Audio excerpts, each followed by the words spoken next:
Terima kasih Kang Halim atas respon dan izinnya. Insya Allah nanti kalau ada pertanyaan saya akan bertanya. Sekali lagi terima kasih. Wassalamualaikum warahmatullahi wabarakatuh.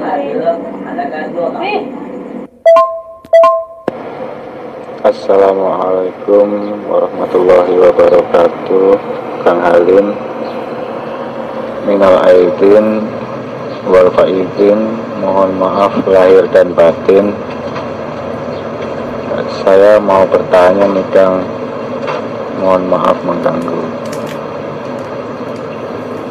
mengenai tentang zat, sifat, asma dan af'al.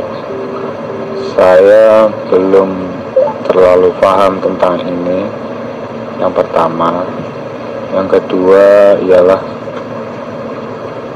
apa atau terhubungnya di mana antara empat ini tadi dengan mengenal diri. Sementara itu dulu yang saya tanyakan. Sekian, terima kasih. Wassalamualaikum warahmatullahi wabarakatuh. Waalaikumsalam warahmatullahi wabarakatuh. Minal aidin wal faizin, mohon maaf lahir dan batin juga Kang Mas. Alhamdulillah, Mas Somad Marsudi dari Bontang Kaltim, salam kenal juga dari Jawa Timur. Alhamdulillahirabbil alamin. Zatullah, sifatullah, asma'ullah, af'alullah, itu ahad, satu adanya. Contoh ilustrasinya begini. Bila kita manusia tidak hidup, maka apakah ada sifat-sifat manusia kita? Adakah bentuk wujud manusia kita? Adakah pergerakan manusia kita? Adakah nama-nama manusia kita? Seluruhnya ahad. Begitupun juga Allah, esa adanya, tak terpisah. Seperti syariat, thariqah, hakikat dan makrifat itu tak terpisah. Maka dari itu syariat-syariat yang kita kerjakan selama ini, sempurnakanlah thariqah, hakikat dan ma'rifatnya, agar seluruhnya esa kembali ke alam lillahi ta'ala.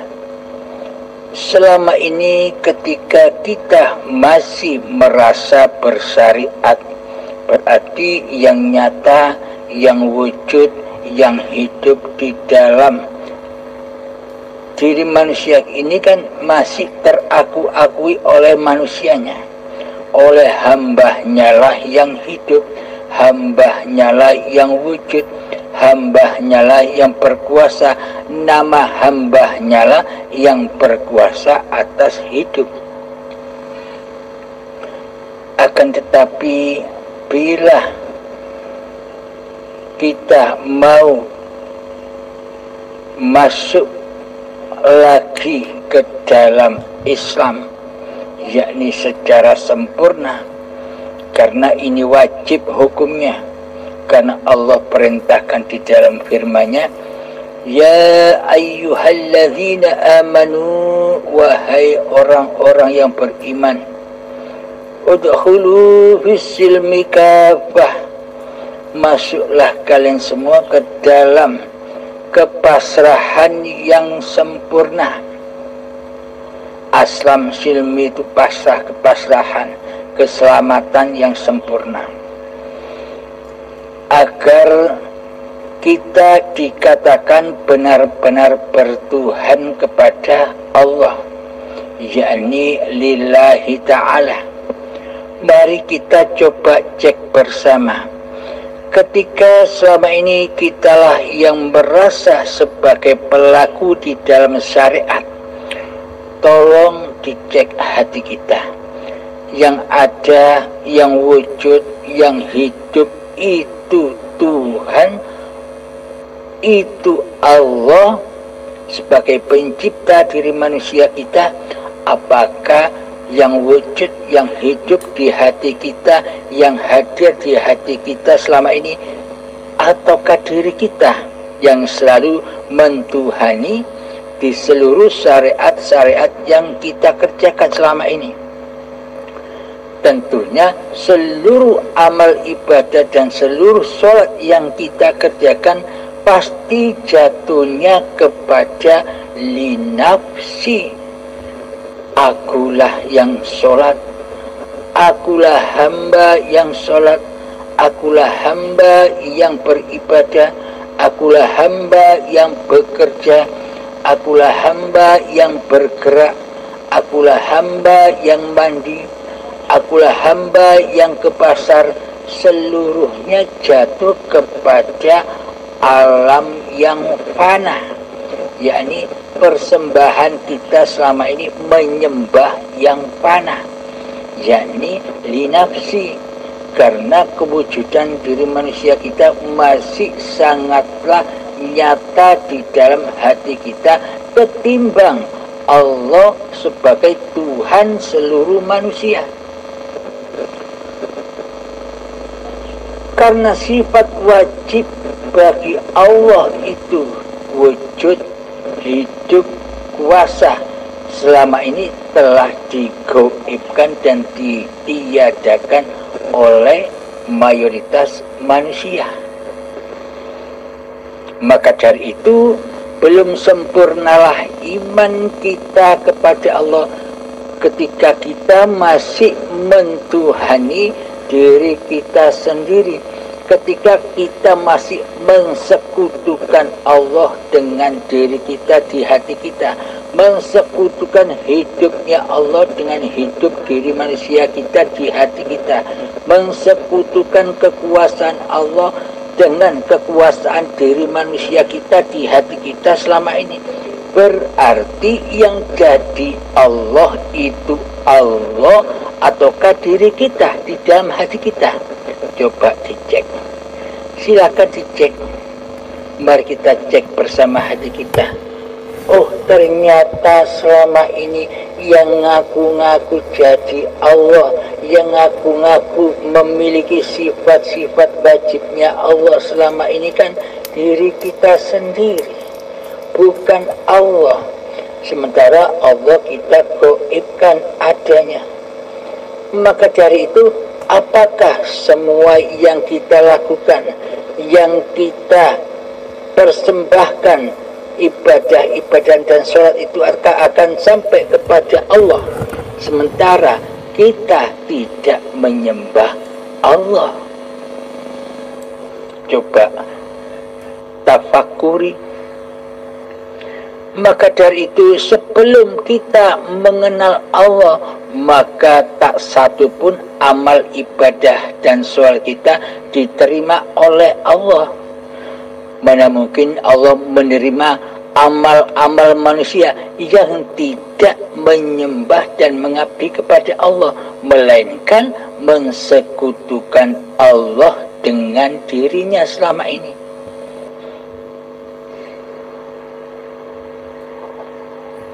Alhamdulillahirrabbilalamin. Semoga dapat dipahami ya Kang Mas. Bila ada pertanyaan lagi silahkan Kang Mas. Terima kasih Kang atas penjelasannya. Insya Allah saya paham. Dan saya ingin bertanya lagi. Sekali lagi saya mau bertanya tentang apabila manusianya sudah sirna, lalu kita tidak lagi wajib bersyariat, apakah itu artinya kita boleh, setelah mendengarkan itu, apakah kita boleh merasa aku atau mengambil sikap aku tidak mau lagi sholat atau tidak usah sholat atau bagaimana? Pokoknya intinya ingin meninggalkan syariat, apakah itu boleh? Demikian pertanyaan saya. Terima kasih. Mohon maaf Kang, mau nambah pertanyaan. Yang dikatakan sirna manusianya itu yang seperti apa? Dan tolong berikan saya contohnya.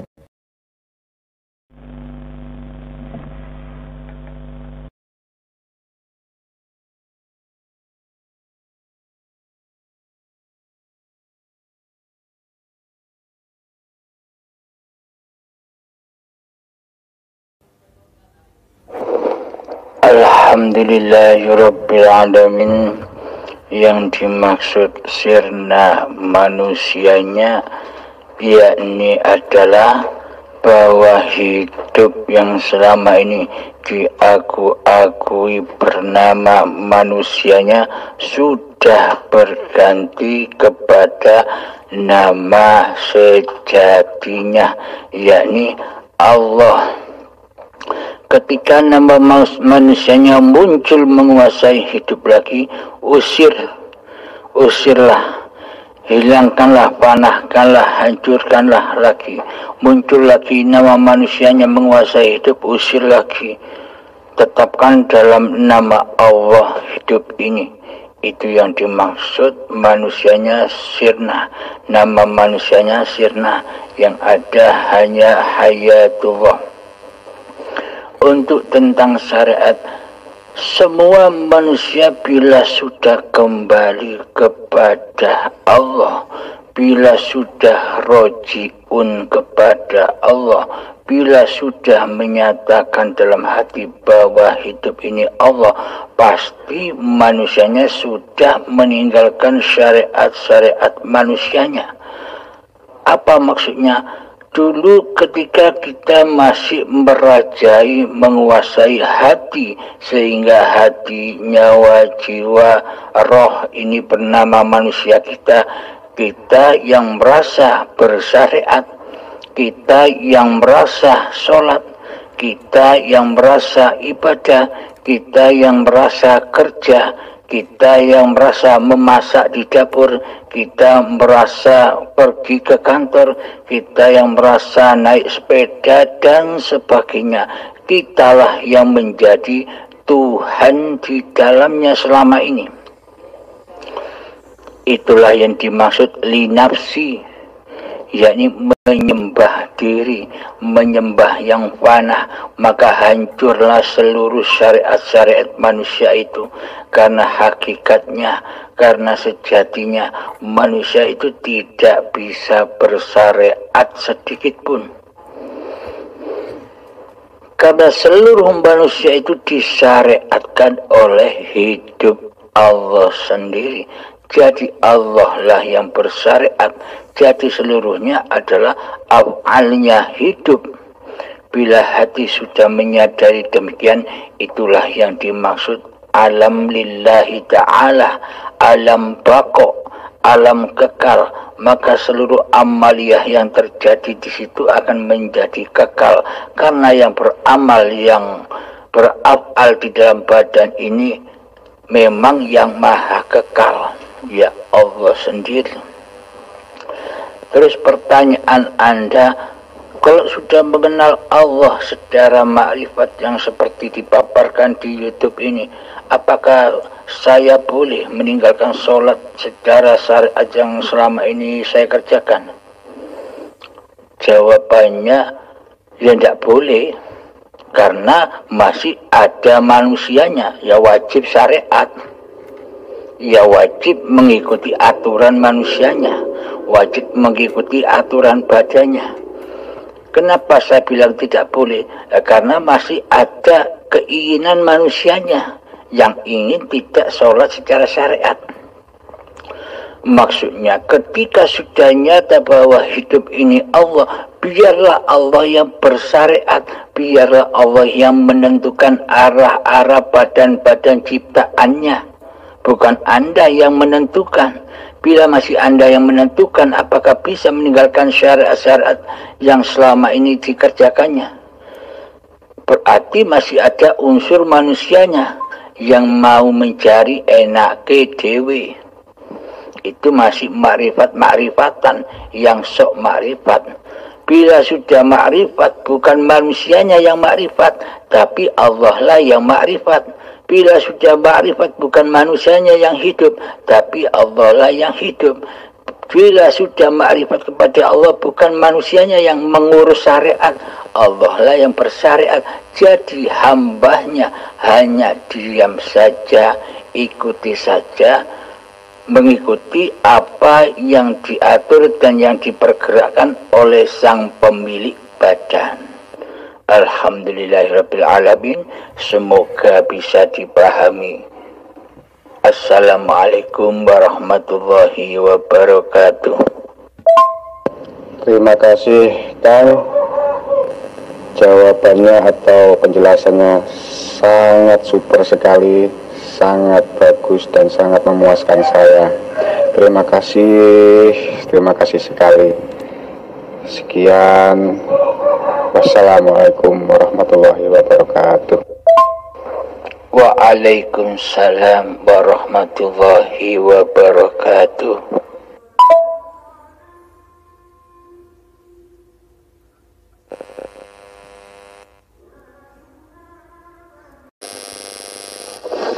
Assalamualaikum warahmatullahi wabarakatuh. Bismillahirrahmanirrahim. Ada salah satu saudara kita yang bernama Endang dari Tangerang bertanya, apakah ketika hendak ziarah ke makam orang tua kita, apakah mendoakannya akan sampai di sisi Allah? Ya, menurut syariatnya ya sampai. Menurut syariatnya kan sampai. Akan tetapi menurut hakikatnya,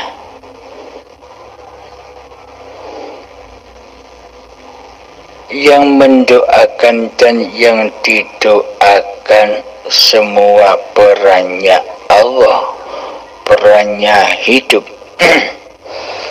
Ketika orang yang sudah mati, orang yang sudah meninggal, semua manusia yang sudah meninggalkan kehidupan dan kekuasaan badan-badannya, berarti manusia itu kan sudah kembali suci. Seperti bayi. Sewaktu bayi, meskipun bayi itu hidup dan badannya ada, tapi manusianya belum ada. Karena itulah disebut suci, karena suci dari rasa kemanusiaannya, masih bayi. Sama halnya ketika orang sudah meninggal dunia, itu sama kedudukannya di sisi Allah, sama halnya ketika masih bayi. Inna lillahi, dari kula yang suci, wa inna ilaihi roji'un, dan kembali kepada kula yang suci apa-apa yang diciptakan Allah. Bila sudah kembali berarti sudah suci, bersih dari rasa kemanusiaannya. Jadi ketika berdoa apakah bisa sampai? Ya tergantung yang berdoa. Yang berdoa itu mengenal Allah apa tidak. Bila yang berdoa belum mengenal, belum tahu siapa Allah, bagaimana mungkin doa itu bisa sampai kepada Allah? Kan logikanya begini, Anda berdoa untuk kedua orang tua Anda yang sudah meninggal. Logikanya begitu kan. Bila tanpa Allah, apakah bisa doa itu sampai kepada kedua orang tua Anda? yang mana hidup yang dulu ada di dalam badan-badan orang tua Anda itu juga hayatullah, hidupnya Allah. Bila Anda tidak mengenal Allah, siapa Allah itu, dan Anda tidak tahu alamatnya kemana doa-doa ini akan Anda pasrahkan, akan Anda hantar ke alamatnya. Bila tidak tahu alamatnya, apakah doa itu akan sampai? Sama halnya Anda mengirim sebuah bingkisan kepada seseorang, akan tetapi Anda tidak tahu alamatnya di mana, tempat tinggalnya di mana, jalan apa, RT RW apa, kode posnya berapa, Anda tidak tahu.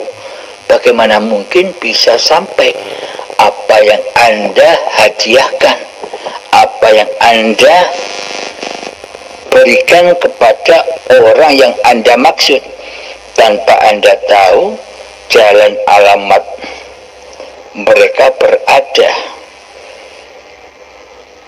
Bagaimana mungkin doa yang kita panjatkan akan sampai kepada orang tua yang kita tuju, sementara kita tidak tahu di mana alamatnya orang tua kita yang sudah meninggal? Logikanya kan demikian.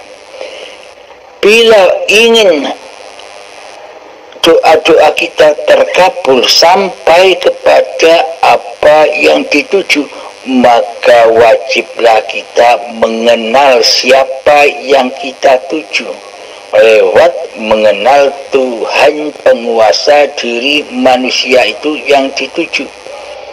Berarti sebelum kepada orang tua yang meninggal, doa itu kan sampai kepada Allah dulu, dengan izinnya Allah dulu, lalu disampaikan kepada orang tua Anda.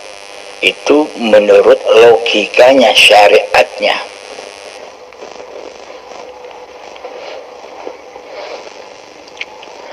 Nah, semoga Anda bisa memahami kiasan ini.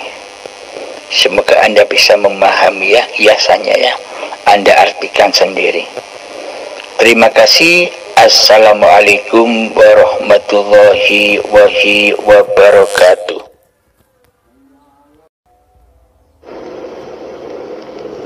Assalamualaikum warahmatullahi wabarakatuh.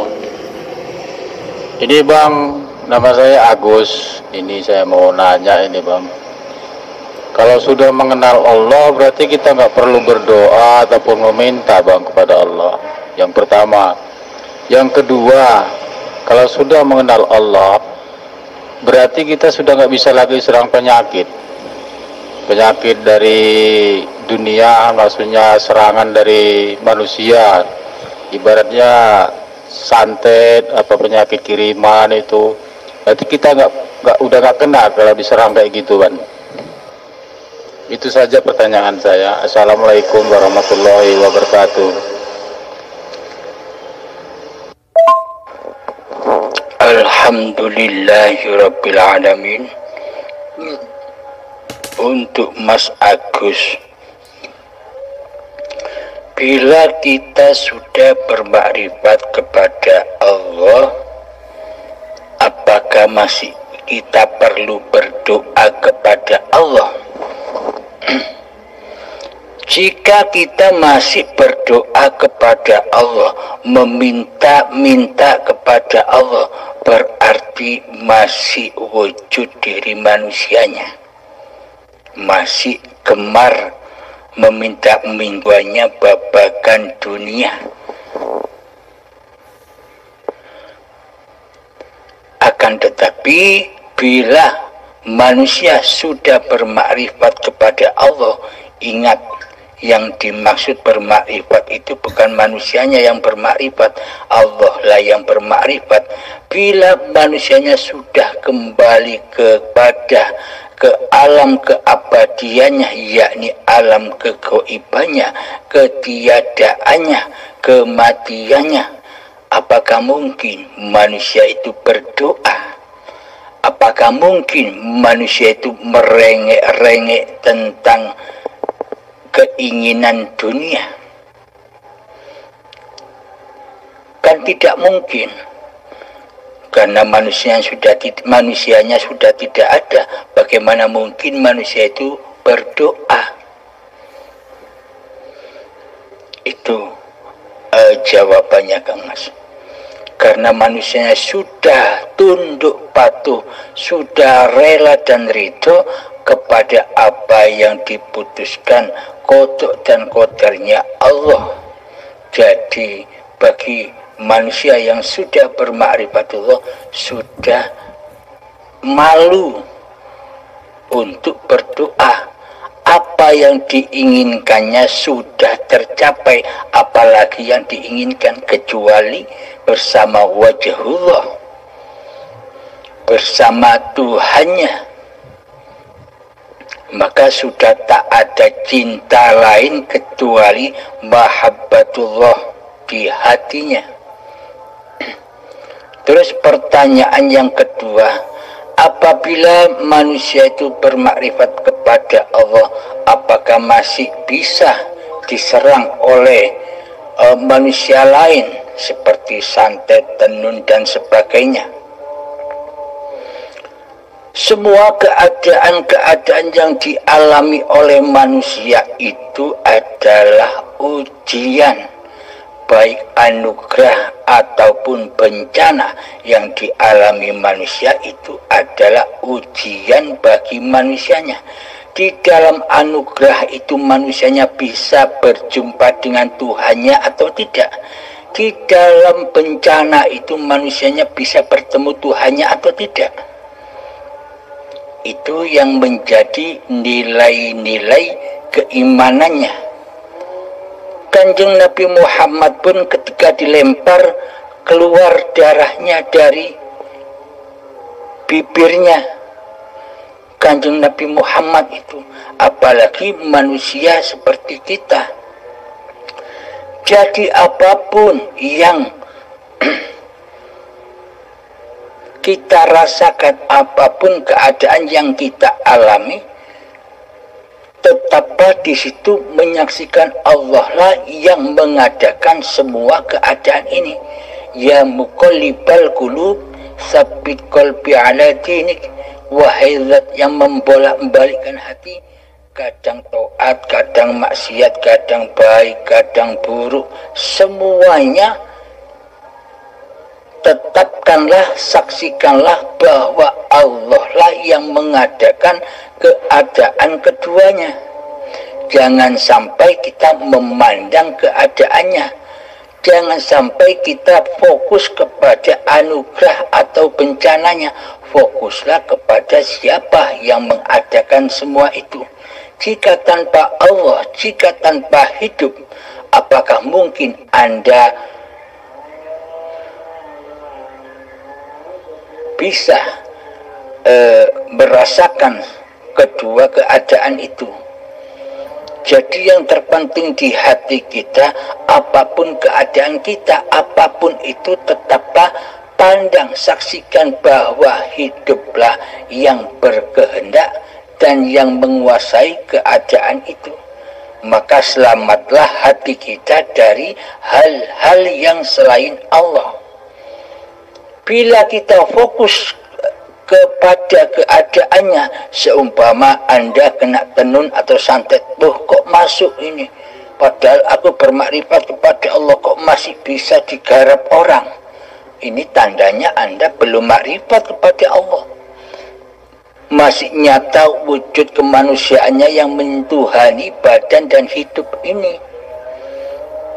Namun bila sudah nyata bahwa hidup itu Allah, pasti insya Allah Allah akan menjaga dari hal-hal yang mana bisa membahayakan hamba-hamba yang dicintainya.